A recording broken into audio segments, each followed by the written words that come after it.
In 1948, Spanish ophthalmologist Jose Ignacio Barraquer Moner was fed up with glasses.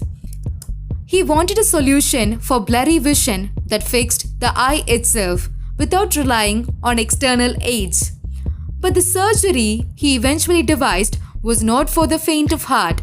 Barraquer began by slicing off the front of a patient's cornea and dunking it in liquid nitrogen. Using a miniature lathe, he grounded the frozen cornea into the precise shape necessary to focus the patient's vision. Then he thawed the disc and sewed it back on. Barraquer called this procedure keratomyelitis, from the Greek words for carving and cornea. And though it might sound grisly, his technique produced reliable results. So how did Barraquer's surgery work? Keratomyelitis corrects what are called refractive errors, imperfections in the way the eye focuses incoming light.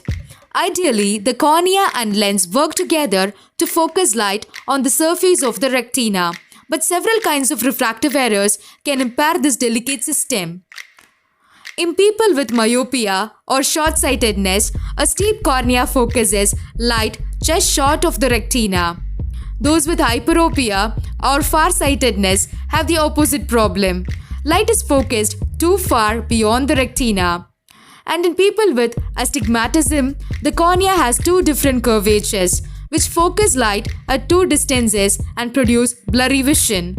Even those with perfect vision will eventually suffer from presbyopia or aging eyes. As the protein in the lens age, they slowly increase its size. By an adult's mid-40s, the lens is too large to easily change shape and shift focus. Glasses and contact lenses bend light to compensate for these refractive errors. But as Barraquer's procedure shows, we can also alter the shape of the cornea itself, moving the focal point backwards, forwards, or pulling a divided image together. And thankfully, modern eye surgeons can sculpt the cornea with far less invasive tools. In corrective laser eye surgery, surgeons rely on excimer lasers. These tools are accurate enough to etch words into a human hair. To safely accomplish these ultrafine insertions, they use a technique called photoablation. This allows the laser to essentially evaporate organic tissue without overheating surrounding eye tissue.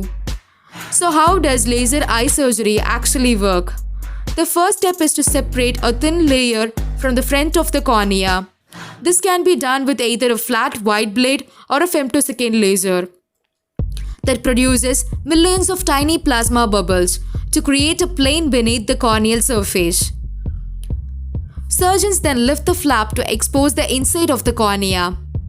Guided by the refractive error and the shape of the cornea, the excimer laser robotically sculpts the exposed corneal bed into the correct shape. This process usually takes less than 30 seconds for each eye. Finally, the flap is closed. Its edges reseal themselves in just a few hours. Because the lasering is done on the eyeball itself, it's described as in situ or on-site. Its complete name is laser in situ keratomyelitis, but we probably know it as LASIK. Essentially, this technique carves a patient's contact lenses prescription onto their cornea. Like any surgical procedure, LASIK comes with certain risks. Some patients experience slightly blurred vision that can't be corrected by glasses. But the technique is currently about as likely to damage our eyes as wearing daily disposable contact lenses for 1 year.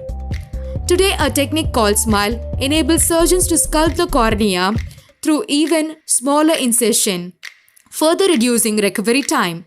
And lasers aren't just correcting the 3 types of refractive errors, this technology can also restore aging eyes. In a technique called laser blended vision, surgeons adjust one eye to be slightly better at distance vision and the other to be better at close range vision. The difference between the two eyes is small enough that most patients can merge their vision, allowing both eyes to work together at all distances.